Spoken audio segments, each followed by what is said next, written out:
आप जहां से आते हैं सिकंदरा विधानसभा से, सिकंदरा में आपके पास प्रत्याशी दमदार नहीं है।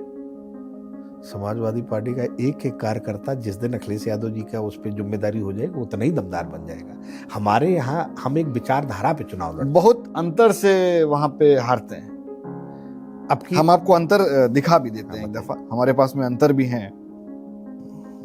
अगर इस बार जो है जैसे तैयारी हमारी चल रही है, जिस तरीके की जनता का समर्थन समाजवादी पार्टी को मिल रहा है, हमें उम्मीद है कि समाजवादी पार्टी उत्तर प्रदेश में कानपुर देहात की 4 की 4 सीटें हम लोग जीतेंगे।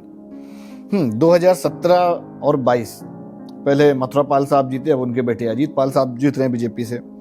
अंतर हम आपको बताते हैं, 89,461 मिले बीजेपी वालों को। समाजवादी पार्टी से प्रभाकर पांडे जी लड़े 57,894 चुनाव लड़े, और चुनाव के बाद अभी क्षेत्र में हैं। ठीक है, उससे पहले भी एक डेटा आप दीजिए, जब ये बाई इलेक्शन हुआ उसमें राकेश सचान जी लड़े, अब तो बीजेपी में है। लड़े थे ना, हमारी पार्टी के थे, लड़े थे, कैंडिडेट था, अब नहीं है। और उस आदमी को प्रशासन ने जबरदस्ती हराया, गिनती नहीं करने दी। सही, सिकंदरा विधानसभा समाजवादियों का पक्का गढ़ रहा है। रामस्वरूप वर्मा वहीं से एमएलए बनते रहे, 30 साल एमएलए रहे वहां से। अभी लेकिन तो जब सरकार ने उस तरीके की नीयत से कि बाई इलेक्शन है, हमें हराना है, तो वो परिणाम भी उस क्षेत्र की जनता ने देखा है अपने आप को।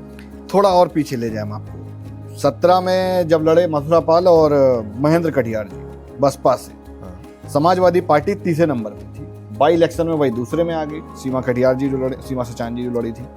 2012 में अगर आए, 2012 में बसपा वहां से जीती जब आपकी सरकार थी। तो आप याद करो, आप पिछली बार कब थे वहां पे?